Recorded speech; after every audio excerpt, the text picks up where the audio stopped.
Olá pessoal, bem-vindos a essa aula sobre autovalores e autovetores. Quando a gente tem uma transformação linear que vai de um espaço vetorial nele mesmo, é natural que a gente se pergunte quem que está fixo por essa transformação, quem que está sendo mandado nele mesmo. Então, por exemplo, para essa transformação aqui que leva xy em x menos y, quem que vai estar fixo por ela?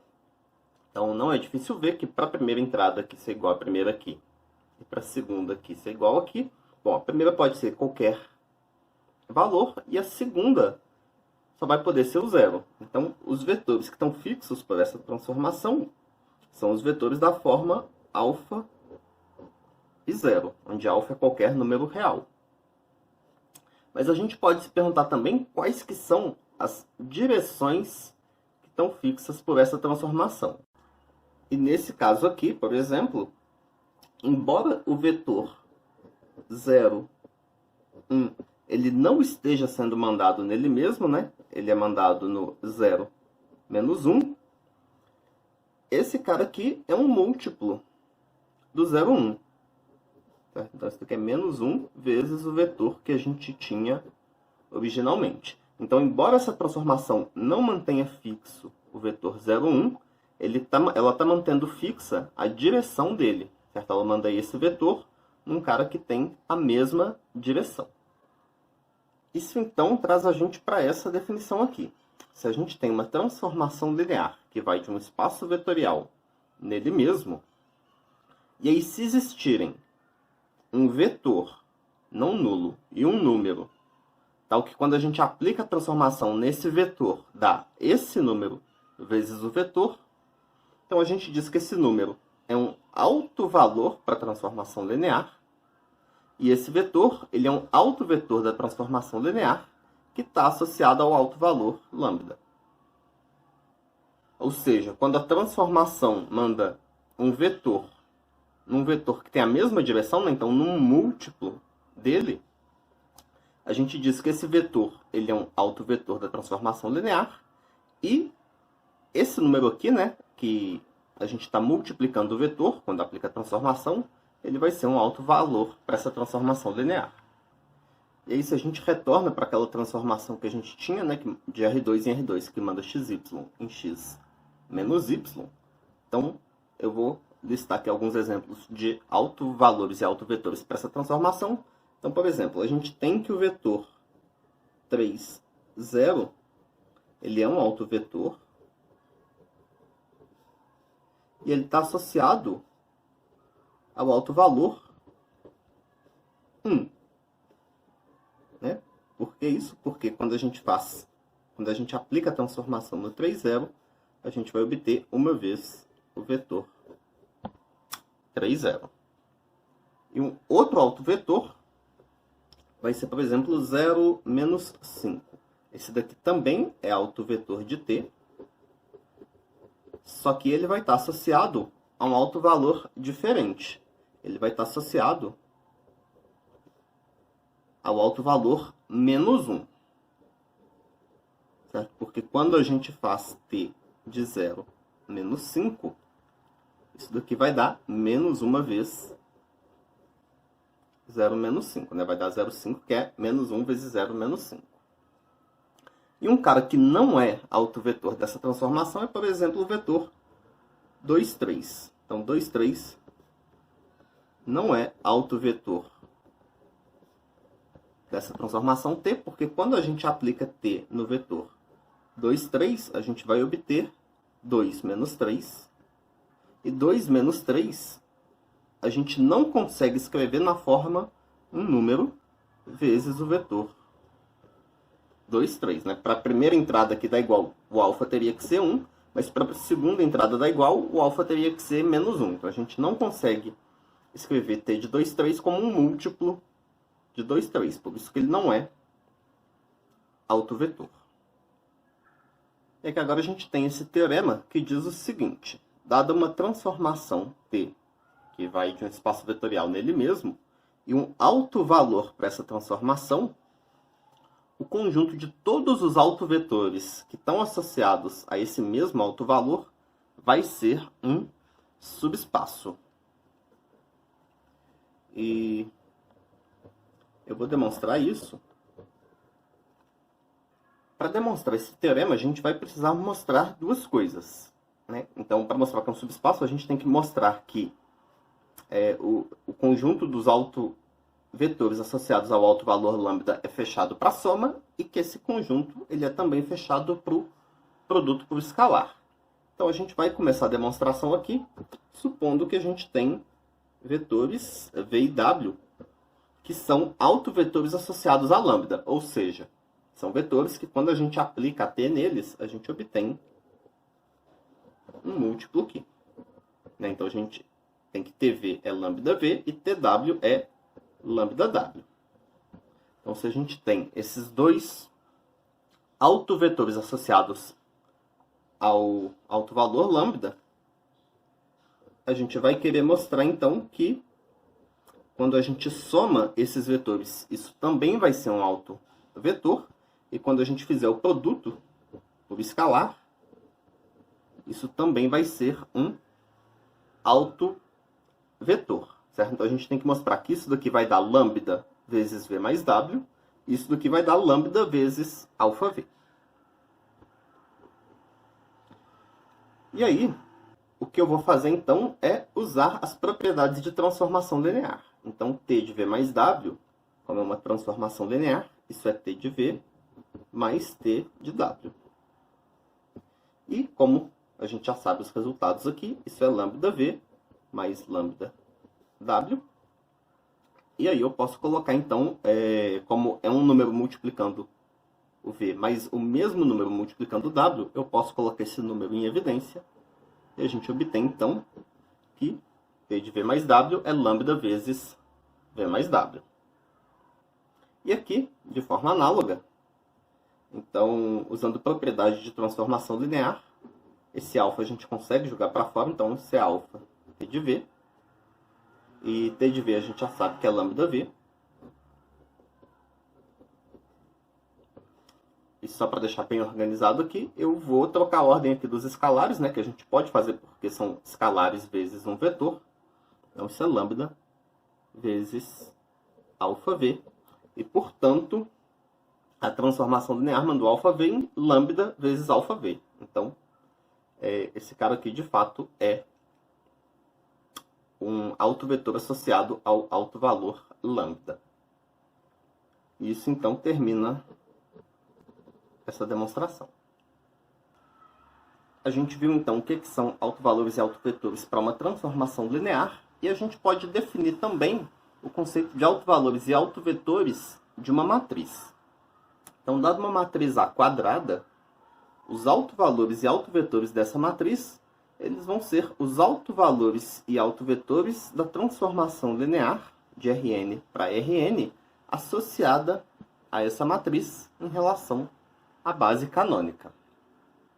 Essa não é a única maneira de definir autovalores e autovetores de uma matriz, e eu imagino que vocês já tenham visto em Gaave uma definição que é um pouco diferente, mas que é equivalente a essa daqui para autovalores e autovetores de uma matriz.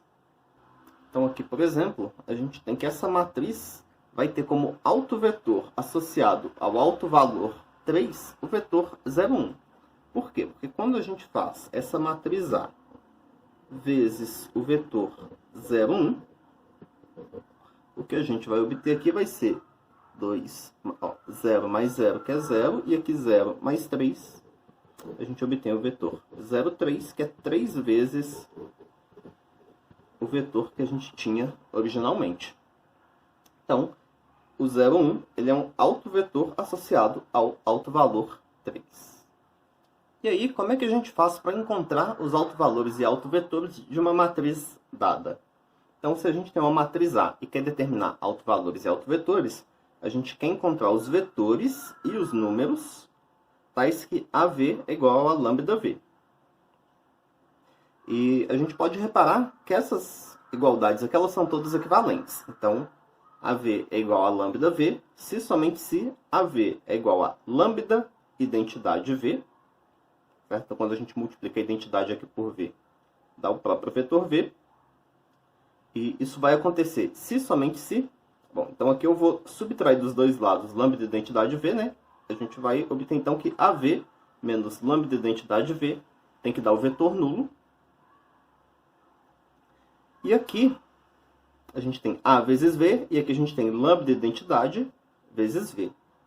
Então, eu posso colocar esse vetor V em evidência. Então, isso aqui vai acontecer se somente se A menos lambda identidade vezes o vetor V é igual ao vetor nulo.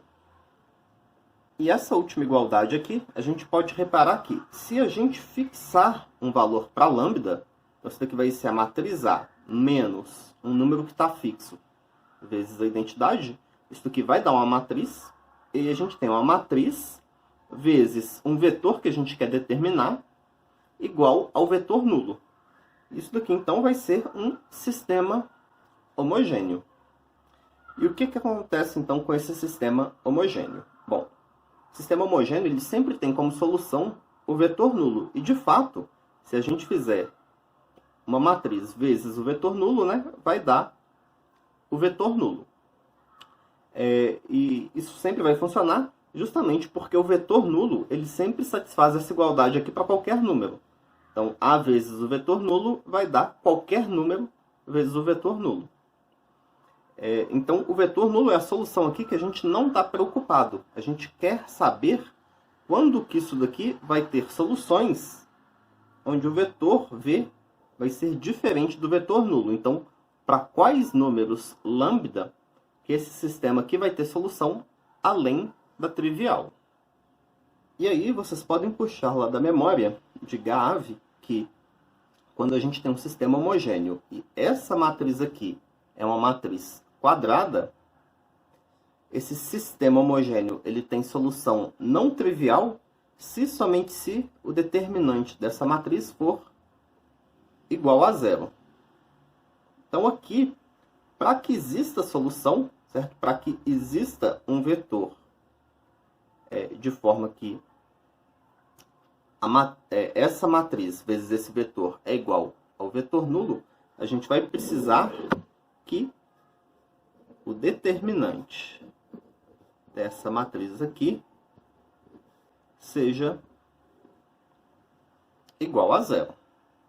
Então, é isso aqui que a gente vai precisar para determinar quem que são os autovalores para essa matriz. Então, reparem que isso aqui não depende mais do vetor V. A gente conseguiu aqui uma condição que só depende do número lambda, de forma que, se essa condição for satisfeita, vão existir vetores de forma que isso daqui esteja satisfeito. Então, isso aqui vai indicar para a gente quem que são os autovalores para essa matriz. Certo? Então, quando o determinante de A menos lambda identidade der zero, para esses valores de lambda vão ser os autovalores da matriz, e para eles é que vão existir os vetores tais que AV pode ser igual a lambda V. Então, reescrever isso daqui. A gente encontrou então que os autovalores de A vão ser os números lambda, tais que o determinante de A menos lambda identidade é igual a zero. E aí, para cada um desses valores, a gente pega esse sistema, né, A menos lambda identidade vezes um vetor aqui x igual a zero. Para cada um desses valores, esse sistema vai possuir infinitas soluções. E aí, essas soluções vão ser os autovetores dessa matriz. E isso aqui que a gente usa para procurar os autovalores, a gente dá um nome para isso. Então, determinante de A menos lambda identidade, isso vai ser um polinômio nessa variável lambda. O grau desse polinômio vai depender da ordem da matriz A. E aí a gente chama isso daqui de polinômio característico da matriz A. Então, é chamado polinômio característico de A.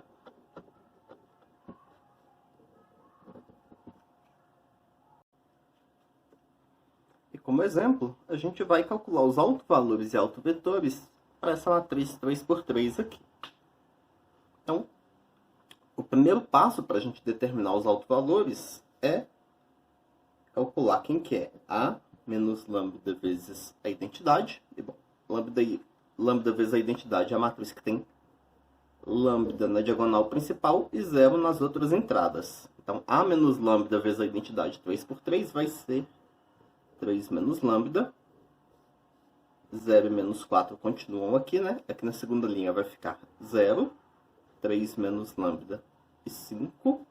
E na última aqui, 0, 0 e menos 1, menos lambda.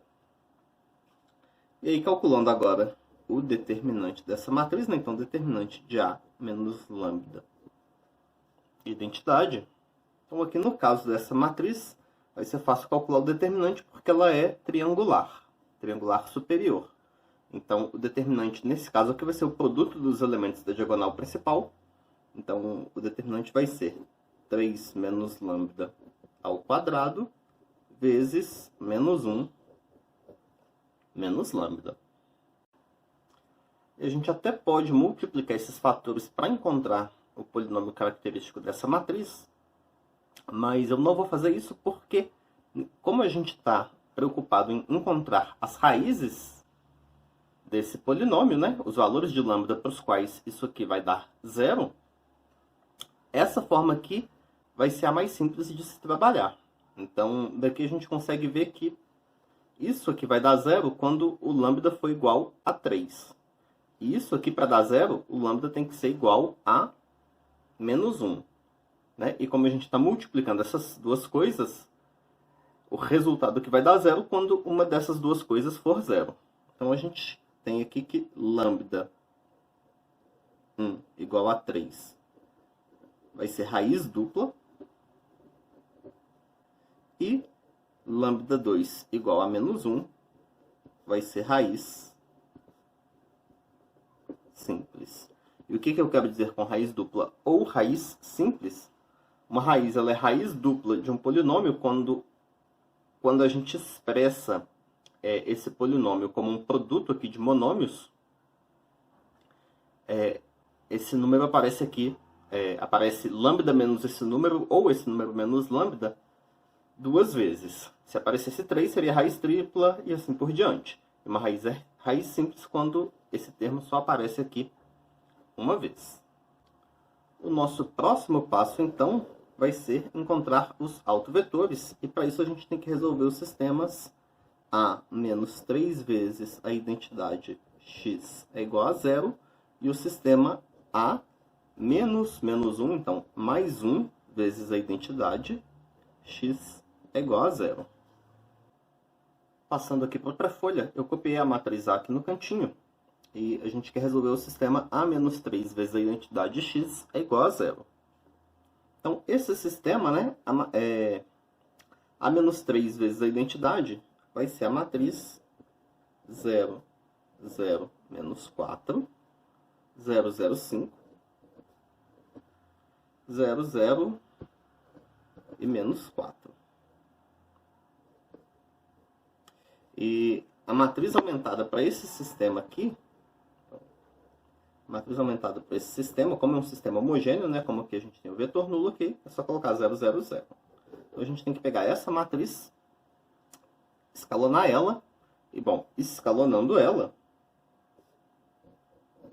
a gente vai obter aqui, bom, não é muito difícil escalonar ela, né, a gente vai ter que multiplicar essa linha aqui, por exemplo, por menos 1/4, para aqui virar 1. Depois a gente consegue zerar o resto dessa coluna e obtém, no final das contas, essa matriz aqui.